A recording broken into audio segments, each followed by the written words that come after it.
Baik, terima kasih Pak Bambang, terima kasih juga Pak Iman, Bapak Ibu sekalian, mengingat waktu yang juga terus berjalan, mungkin langsung saja saya buka sesi diskusi. Bapak Ibu bisa menggunakan fasilitas raise hand. Sudah ada satu, saya kira Pak Tony ya.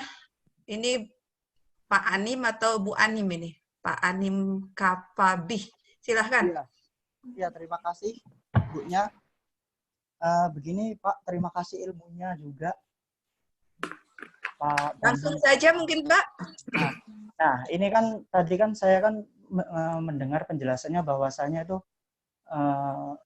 loss aversion itu menjadi penyebab utama, misalnya apa, menyeimbangkan seperti price mechanism gitu kan Pak ya. Nah, itu saya melihat bahwasanya ketika loss aversion-nya meningkat, berarti keinginan masyarakat untuk melakukan social distancing itu semakin besar juga. Berarti hanya di situ kita melihat seperti kurva supply ke atas, hubungannya positif. Ya kan Pak, maaf kalau misal saya salah. Tetapi itu kan hanya satu aspek saja ketika kita berbicara equilibrium. Hanya supply saja, kalau misal kita samakan hubungan positif berarti kan supply saja. Nah, demand-nya di mana untuk menyeimbangkan? Apakah bisa, semisal saya tambahkan seperti ini Pak, demand-nya itu adalah rasa cinta orang-orang terhadap keluarga. Jadi itu bisa dikatakan menjadi demand atau pembandingnya. Jadi semakin cinta seseorang dengan keluarga, maka orang itu akan menurunkan social distancing-nya, sehingga terjadi keseimbangan antara supply dan demand. Nah, kalau semisal seperti itu, apakah bisa? Kalau semisal seperti itu, berarti kan Baik, pemerintah. Pak Anim, saya kira sudah tertangkap Ya, pertanyaannya. Baik, Nah, terima kasih. Baik, di belakang Pak Anim, ada lagi yang akan raise hand? Silahkan, Bapak Ibu. Sebenarnya sudah ada juga ya, Pak Tony, beberapa Ya, pertanyaan sudah ada juga. yang saya WA, Mbak. Dari Ya, sudah ada yang silakan. di WA juga. Untuk yang di WA mungkin saya bisa share screen ya. Ini jadi Pak Iman, ini ada dua pertanyaan dari dari chat tadi. Kelihatan nggak ini? Dari Pak Sony dan juga dari Ibu Yesi. Mungkin untuk sesi pertama ini Pak Iman bisa langsung ke pertanyaan Pak Anin dulu. Setelah itu pertanyaan Pak Sony dan Ibu Yesi. Silakan Pak. Oh iya, terima kasih. Begini, jadi perlu dijelaskan bahwa yang dimaksud dengan LT itu adalah reaction function, ya. Jadi fungsi reaksi, mirip-mirip dengan monetary policy reaction function. Idenya seperti itu. Karena kan kita ekonom biasanya comot sana comot sini, masukin model. Oh ini lebih apa? Lebih reasonable ya kan? Gitu. Supply demand-nya di mana? Memang nggak ada supply demand di situ. Hanya kita berupaya untuk menerangkan interaksi dinamis antara fenomena COVID, perkembangan dalam COVID dengan perilaku manusia yang itu kemudian akan mempengaruhi lagi perkembangan COVID. Jadi semacam simultaneous. LT itu bersifat endogenus kalau dia merupakan fungsi dari state variable yang lain. Dari Pak Sony, bila model matematis yang dikaji akan diselesaikan secara numerik, bagaimana rencana pendekatan strategi estimasi nilai parameter yang ada dalam model menggunakan data Indonesia atau negara lain? Nah, jadi begini Pak, kalau numerik untuk SIR ya tinggal comot aja Pak, ya Pak ya. Jadi gampang lah, ya. Masalahnya LSIR, ya, LSIR ini kan kita punya endogenous variable yang sangat tergantung pada state variable yang ada di dalam itu, ya kan? Jadi LT itu adalah tergantung pada information set, ya. Makanya saya gunakan information set dari T sama dengan 0 sampai T. Nah, ini diambil kabel datang ini menjadi apa isu matematik yang complicated. Jadi ya saya sampai semalam kan makanya agak belekan begini berupaya untuk memecahkan masalah itu. Ya daripada nggak pecah-pecah ya kan saya sementara ini pakai numerical solution dulu. Kira-kira begitulah dengan berbagai asumsi tentunya. Kemudian dari Yesi Desi Krici, apa nih Yesi Desi Krici? YDK ya, YDK.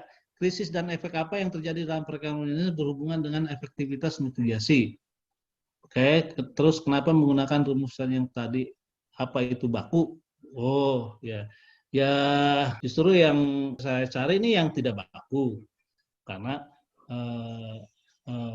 epidemic model itu disusun oleh epidemiologis, ya kan, kebanyakan digunakan oleh epidemiologis tanpa mempertimbangkan interaksi dinamis antara manusia dengan epidemi itu sendiri. Ya manusia ya bukan robot, bukan barang mati. Dia punya respons terhadap epidemik yang terjadi, dan kemudian responsnya itu mempengaruhi epidemiknya itu kembali gitu. Nah ini yang berusaha kita modelkan supaya modelnya menjadi relatif lebih realistis lah, kira-kira begitu. Pertanyaan Pak Anim tadi Pak, yang loss aversion. Apa tuh ya, Bu? Keinginan untuk melakukan social distancing, tadi beliau mengatakan itu akan menggeser es. Bagaimana kalau demand-nya juga dimasukkan, misalnya demand itu rasa cinta keluarga. Gini, oh iya, sebentar. Ya. Jadi gini, kan ada LT, artinya loss aversion function, ya kan? Sebetulnya itu merupakan reaction function yang sifatnya endogenus. Fungsi apa itu? Fungsinya adalah fungsi terhadap information set. Information set itu apa? Yaitu state variable, S, I, R, F, dan faktor-faktor lainnya yang mempengaruhi reaction function tersebut. Jadi idenya adalah ide reaction function. Ya. Apakah cinta dimasukin ke situ? Ya bisa kalau memang berpengaruh, ya kan? Ya kan? Apakah takut kehilangan pekerjaan misalkan dimasukin ke situ? Bisa kalau memang berpengaruh, ya kan? Itu pertanyaan empirik, ya kan? Modelingnya tetap sama. Kira-kira begitu, Bu. Iya, baik Pak Iman. Itu untuk sesi pertama. Tadi sudah ada yang japri saya juga. Pak Rianto Umar masih bergabung dengan kita, Pak? Ya, baik. Terima kasih, Bu Sarah. Silakan Pak Rianto. Pak Rianto ini kalau nggak salah alumni statistik ya? Ya, saya muridnya Pak Bambang, Pak Juanda. Silakan Pak. Baik Bu, jadi tadi Pak Iman sudah juga menyinggung ya, misalnya yang berbahaya itu adalah orang yang tidak terkonfirmasi ya dengan COVID ya. Tapi yang lebih berbahaya lagi adalah orang yang terkonfirmasi tapi false negatif palsu. Nah, itu negatif palsu itu Pak, itu kan sangat bergantung pada alat tes yang dipakai oleh pemerintah sekarang ya.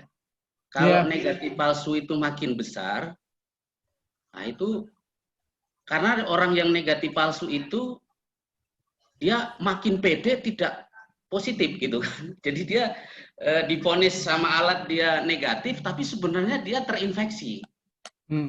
Jadi itu lebih berbahaya lagi.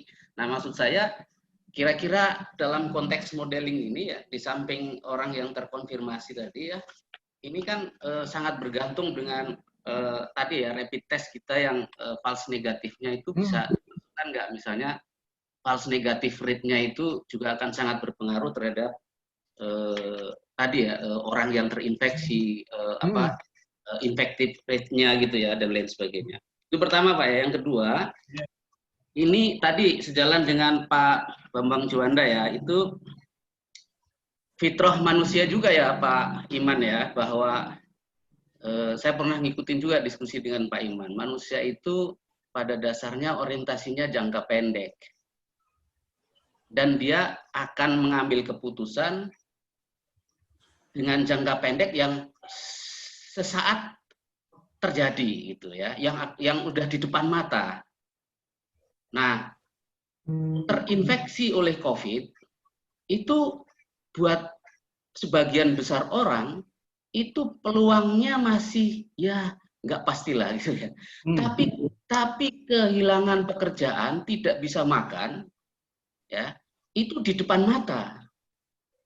Jadi gimana ini? Karena memang kalau kita melakukan loss aversion tadi ya, sebagai faktor ada reaction function dari modelnya Pak Iman, yaitu di samping tadi orang tidak tak atau menimbulkan rasa takut supaya dia kalau ini ya, tapi takut tidak makan itu lebih mendominasi menurut saya yang sekarang terjadi, karena mereka. Nah, dalam konteks ini sebenarnya kalau kita lihat dari sisi undang-undang atau PP ya, PP tentang karantina, itu kan instrumennya memang karantina wilayah misalnya, per wilayah yang langsung dikarantina sedemikian rupa ya, sehingga kalau pemerintah melakukan intervensi bentuknya pelarangan dan sebagainya itu masyarakat bisa nurut karena dijamin kehidupannya. Saya sih melihat langsung saja Pak Rianto mungkin. Kalau tidak ada jaminan tentang kehidupan ini, gitu ya, itu effort pemerintah sangat berat untuk mempengaruhi tadi. Kalau ini dikasih anjuran, masyarakat itu bergerak sendiri seperti mekanisme supply demand dan price gitu ya Pak ya. Jadi itu kira-kira Pak. Terima kasih. Baik, 2 pertanyaan dari Mas Arianto. Kemudian Pak Ahmad Fadli, silahkan Pak Ahmad Fadli yang sudah raise hand. Assalamualaikum warahmatullahi wabarakatuh. Waalaikumsalam warahmatullahi wabarakatuh. Mangga, silahkan Pak. DJ, Bang Iman, sama Prof. Tadi yang bertanya saya lupa. Beliau ngajar saya juga di ekonomi sumber daya Pak kelautan. Soni. Ya, Pak Soni. Pak Soni. Prof. Ya, Oh ya. Saya diajar blue sama beliau. Begini Prof, saya kebetulan kemarin nyoba-nyoba untuk simulasi model itu di kajian model visualisasi alternatif. Itu nama aplikasinya NetLogo, dia open source. Nah di NetLogo itu dia ada model biologi virus. Saya coba utak-atik di situ gitu kan, kalau misalnya infeksinya sekian gitu kan, kemudian lebih 90%, kemudian 50% sama di bawah 50%. Ternyata kalau kita bikin simulasi semacam itu atau yang dikatakan Prof. Soni tadi bahwa pesimis, optimis sama moderat atau yang menengah, itu ternyata lockdown itu kan artinya mematikan semuanya ya, orang sama sekali tidak ada pergerakan individu di dalam suatu wilayah. Ya yang bergerak cuma 5% lah, istilahnya yang teknis semacam aparat kepolisian, kemudian TNI, kemudian dokter yang dan distribusi logistik. Itu sebenarnya sangat infeksinya itu dalam 3 bulan itu berkurang menjadi di bawah 1% gitu. Itu simulasi yang saya coba-coba, Prof. Ini kan kita bisa mencoba semuanya ya. Nah, mungkin karena ini juga statistik gitu kan, menggunakan ekonometrik dan dimasukkan juga behavioral economics, saya pikir juga ini kalau dikolaborasikan ini akan sangat bagus juga untuk masukan kepada pemerintah. Jadi sebenarnya kalau menurut saya yang berbahaya daripada virus ini adalah jika pemerintah tidak mau mendengarkan apa masukan dari para akademisi, terutama para ekonom. Kalau enggak ya krisis kita ini bukan hanya krisis ekonomi, tapi juga krisis ekonom jadinya, Prof. Mungkin itu saja dari saya. Dan sama Bang Iman, kapan nih jadikan policy brief, langsung kasih ke istana gitu kan. Ini kita kalau nunggu-nunggu prediksi kayak begini, nggak selesai-selesai nih, gitu kan. Kalau nggak ya bisa berkepanjangan tahun. Kebetulan istri saya lagi residen di Rumah Sakit Hasan Sadikin, Bandung. Beliau di kesehatan jiwa, Prof. Psikiatri. Nah sekarang yang COVID itu jadi misalnya ada suami istri yang COVID, suaminya meninggal, istrinya udah mulai stres, mulai mengalami gangguan kejiwaan. Jadi prediksi saya nih Prof, setelah pasca COVID ini akan banyak yang mengalami gangguan mental, kesehatan jiwa. Itu akan meningkat gitu. Mungkin itu saja dari saya. Terima kasih. Assalamualaikum warahmatullahi wabarakatuh. Baik, terima kasih Pak Ahmad Fadli. Mungkin satu lagi karena Ibu Weni sudah raise hand, Pak Iman ini. Dari tadi kan belum ada ibu-ibu nih. Moderatornya kan ibu-ibu. Jadi saya inilah. menunjukkan sedikit keberpihakan ke Ibu-Ibu. Silakan Bu Eni. Iya, terima kasih Bu. Assalamualaikum warahmatullahi wabarakatuh. Waalaikumsalam warahmatullahi wabarakatuh. Mangga Ibu. Saya Bu Eni dari Fakultas Ekonomi USU Medan. Jadi terima kasih banyak kepada Ibu dan Prof. Iman dan juga Prof. Bambang ya diberikan kesempatan menanyakan pertanyaannya sebenarnya simpel ya Prof ya. Saya hanya mau tanya, apakah dengan menggunakan model ini kita bisa membantu pemerintah Indonesia itu untuk mengambil ya kebijakan yang tepat untuk mencegah penyebaran COVID-19 ini. Yang sekarang kita lihat makin hari itu yang terinfeksi itu udah makin banyak gitu. Terus ada satu lagi Prof. Iman ya, tadi kan ada Pak Ahmad Fadli ya mengatakan ada secara nggak langsung ada beban mental ya. Itu perlu nggak kita masukkan secara psikologis, unsur psikologis atau variabel psikologis ke dalam model yang Prof jelaskan tadi. Terima kasih, hatur nuhun. Assalamualaikum warahmatullahi wabarakatuh. Hatur nuhun Ibu Eni. Baik Pak Iman, saya kira mungkin bisa langsung ditanggapi. Ada 4 penanya di sesi ini. Pak Tony, ini kelihatan nggak di screen saya yang pertanyaan yang lewat WA tadi, lewat apa grup chat tadi? Kelihatan nggak Pak Tony? Kelihatan, Mbak. Nah Kelihatan. ini yang pertanyaan Kelihatan. susulan juga Pak. Saya lupa ini dari siapa namanya Pak Tony yang bertanya tentang behavior 5 error thinking. Tadi sudah keburu off Mbak namanya Mbak. Oh ya udah, berarti nggak perlu di ini ya kalau orang yang nggak ada. Yang 4 itu saja dulu Pak Iman. Saya silakan. saya Bu. Oh masih ada. Siapa nama Bapak? Oh ada Pak. Sujono Bu. Oh Pak Sujono. Oh Pak Sujono, mangga silakan. Berarti ditanggapi juga Pak Iman. Mohon yang pertanyaan Pak Sujono. Silahkan Pak Iman. Pak Rianto, kemudian Pak Ahmad Fadli, Bu Eni, dan Pak Sujono. Oke, jadi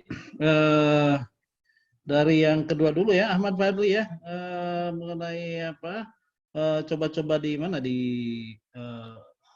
software outsource. Netlogo Pak, di Netlogo. Ya. Open source ya itu ya. Open source, jadi kita bisa set up di situ Pak, bisa intervensinya ada macam-macam. Nanti dipilih biologi, ya nanti pilihnya yang virus. Nanti di situ kelihatan manusianya bergerak gitu. Oh iya. Bisa di ini. Saya baru coba-coba untuk di DKI Jakarta gitu kan. Jadi nanti dalam per minggu kita bisa pantau dia pergerakannya berapa. Yang mulai dari hijau, abu-abu dan merah abu-abu. Gitu. Ya terima kasih informasinya ya. Ya selamat mencoba-coba dan jangan lupa untuk memasukkan behavioral economics-nya di situlah ya. Itu pesan saya aja karena ini sangat penting untuk mencoba membantu mengerti permasalahan yang dihadapi masyarakat berkaitan dengan COVID-19. Kira-kira temanya begitu, membantu mengerti. Kemudian apakah ini akan dikomunikasikan dengan Pak Jokowi? Ya saya bilang begini deh, ya paling juga ketemu Pak Jokowi lewat Zoom dan dia akan bilang ya kan, piye toh jenengan ngomong apa katanya kan gitu. Ini mohon maaf ya, jadi ini kan masih teoritis ya kan, jadi ya nggak bisa kita tiba-tiba membuat pemimpin manapun, apakah kepala daerah, apakah kepala negara, untuk memahami sesuatu yang hanya bisa disampaikan di lingkungan akademis. Jadi kalau ke decision makers itu harus sudah dalam bentuk rumusan yang jelas arahnya. Nah, apalagi kalau saya komunikasikan ke ibu saya, nanti dia bilang begini, ini ngacamprung maneh mah. Tahu nggak ngacamprung itu apa? Ya ngacamprung itu kan kalau orang gila ngomong ya ngacamprung gitu ya. Terus nanti dibilang sekolah deh ya tuh, sekolah lagi loh kan gitu. Jadi ya ini masih tatanan teoritis ya, tidak wise, tidak bijak kalau kita memaksakan diri untuk memasukkannya ke level praktis policy making ya gitu. Kira-kira begitulah ya. Kemudian yang ketiga ini Bu siapa? Bu Eni Pak. Bu Eni. mengenai apakah bisa memasukkan variabel-variabel yang dimaksud. Ya, begini Bu, yang saya buatkan di sini pemodelan adalah model teoritis yang kita bikin sefleksibel mungkin untuk direvisi, ya, untuk dimasukkan berbagai macam variabelnya, apapun yang masuk itu, asalkan itu punya landasan teoritis, seperti tadi yang dibilang oleh Pak Bambang, ada endowment faktor lah, apa segala macam, endowment effect, ya kan. Nah, ini silakan coba untuk dimasukkan ke dalam model. Dan saya sebetulnya tidak punya kapasitas lebih untuk menerangkan lebih jauh lagi ya. Banyak orang yang lebih ahli. Saya hanya ingin membangun kerangka teoritik yang mungkin akan diikuti oleh teman-teman yang lain, membuat hal serupa tapi tak sama gitu dengan memasukkan variabel atau aspek behavioral economics yang lainnya. Ini hanya untuk men-trigger aja. Kira-kira begitu. Kemudian Pak siapa yang tadi dari statistik tuh? Rianto, Pak Rianto. Pak Rianto. Gimana kabarnya Pak Rianto? Alhamdulillah, Pak Iman. Alhamdulillah sehat. Ya. Lama tak berjumpa kita. Iya, iya. Jadi Pak Rianto ginilah, ya, sampean kan lebih mengerti mengenai what is going on in the field ya, karena banyak studi atau banyak penelitian yang dilakukan oleh teman-teman seperti Pak Rianto itu. Nah, karena itu masukkanlah hal-hal yang Anda minati itu ke dalam framework yang seperti ini gitu loh. Dan framework seperti ini kan tidak rigid, tidak apa ya. Apakah itu kemudian konsisten nggak dengan untuk bisa tracking apa yang terjadi di lapangan? Saya sarankan untuk justru cobalah jadi gini. Keterbatasan orang seperti kita ini, ya misalkan saya tahunya A, Pak Rianto tahunya B, Pak Sony tahunya C. Jarang sekali kita bisa mengumpulkan ya ide itu bareng-bareng, ya kan? Jarang sekali. Nah kalau itu bisa dilakukan itu bagus. Kira-kira begitu aja Pak Rianto. Yang technical detailnya ya nanti kita ngomong di darat aja Pak Rianto ya. Siap Pak Iman, terima kasih. Nomor saya masih ada ya. Masih Pak Iman. Ya siap bos. Nanti saya japri ya. Yang terakhir Pak Iman ini yang ada di screen. Siapa nih? Pak Sujono ya Pak ya. Ini Pak yang 5 error thinking. Beliau minta penjelasan atau konfirmasi. Tanya ke Pak Bambang aja itu, dia Pak Bambang jauh lebih mengerti dari saya.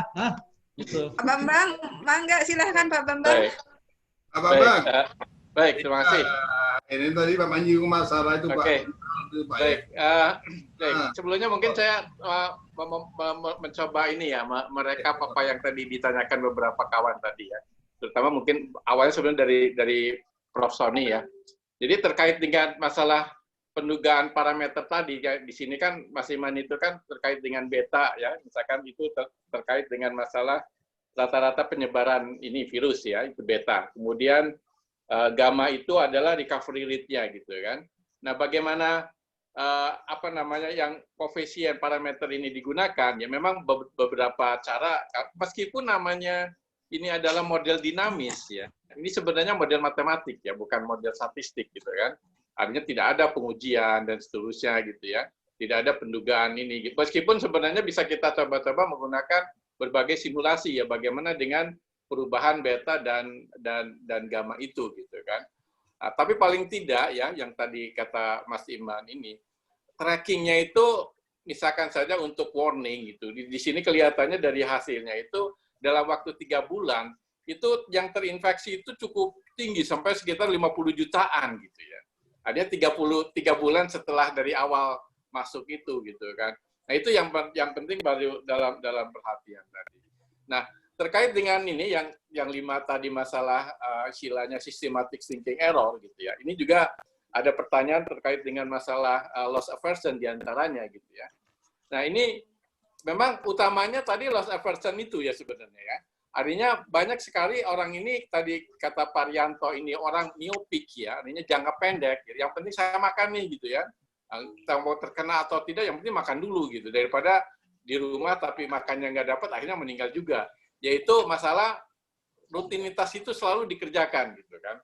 Artinya kalau saya selalu kerja di lapang di pasar gitu, tetap dikerjakan tanpa melihat bagaimana efeknya dalam jangka panjang, misalkan akan terinfeksi keluarganya dan seterusnya gitu kan, seperti itu gitu ya. Dan ini sebenarnya sama dengan yang systematic thinking error yang ditanyakan Pak Jono ini, misalkan termasuk juga masalah endowment effect ini gitu kan. Itu juga terkait dengan apa? Selangga ini nanti selangga. Aku tahu sekali. Jadi itu sebenarnya terkait dengan apa namanya endowment effect, confirmation bias ya, kemudian behavior. Sebenarnya itu bisa dikaitkan dengan istilahnya yang dianggap sebagai orang behavior ekonomis ini seolah sepertinya tidak rasional gitu kan.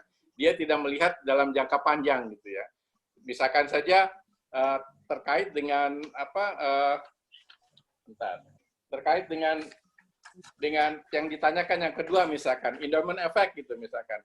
Bagaimana dengan rutinitas dia gitu ya, artinya kebiasaan dia tuh memang harus seperti ini, dia harus lakukan.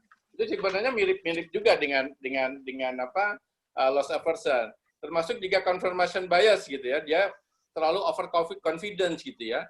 Bahkan sebenarnya di dalam suatu wilayah pun gitu ya, orang yang tetap berjamaah di masjid gitu, itu juga termasuk over confidence ya, confirmation bias gitu ya. Enggak, gini sudah menggunakan protokol COVID gitu ya, ada sanitasinya, ada desinfektan gitu.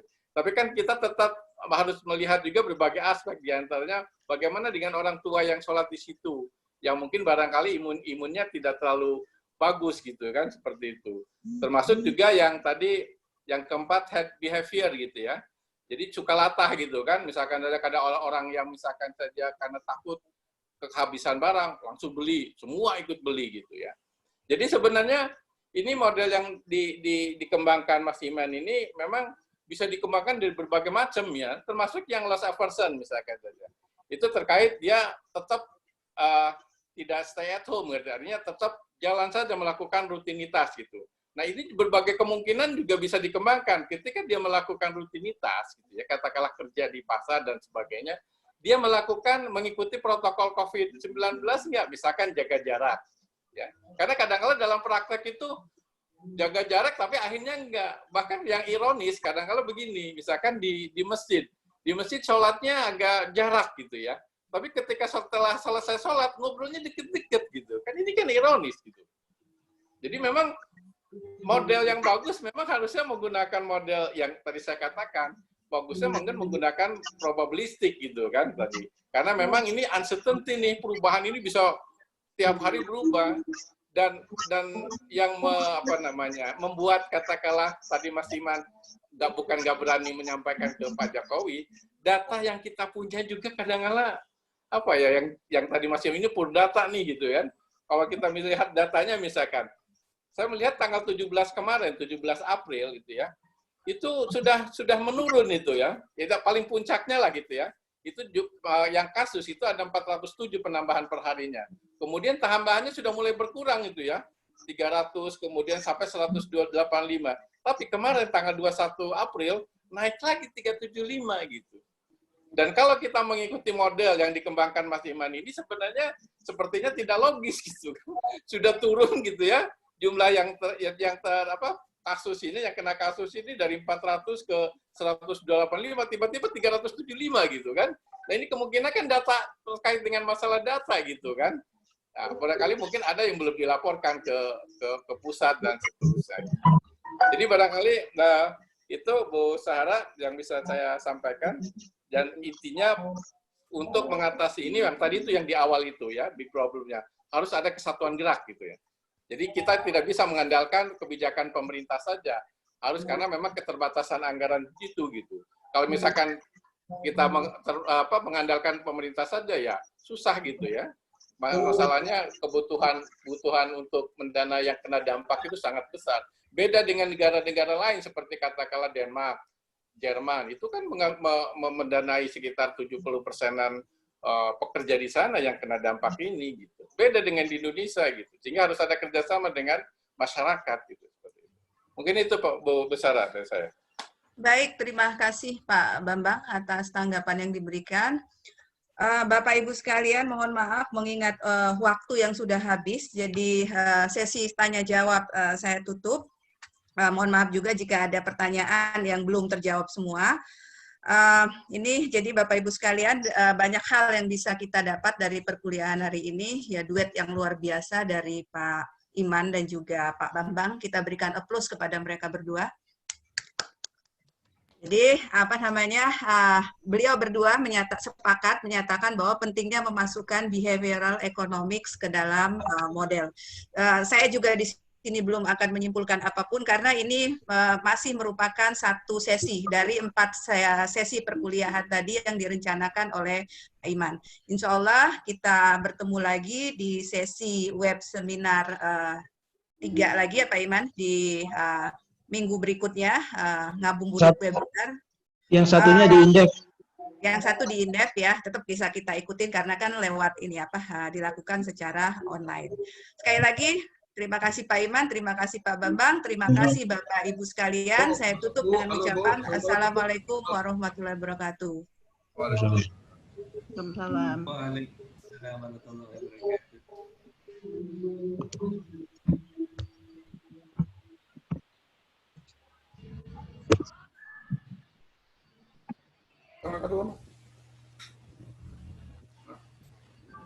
Waalaikumsalam warahmatullahi wabarakatuh. Terima kasih.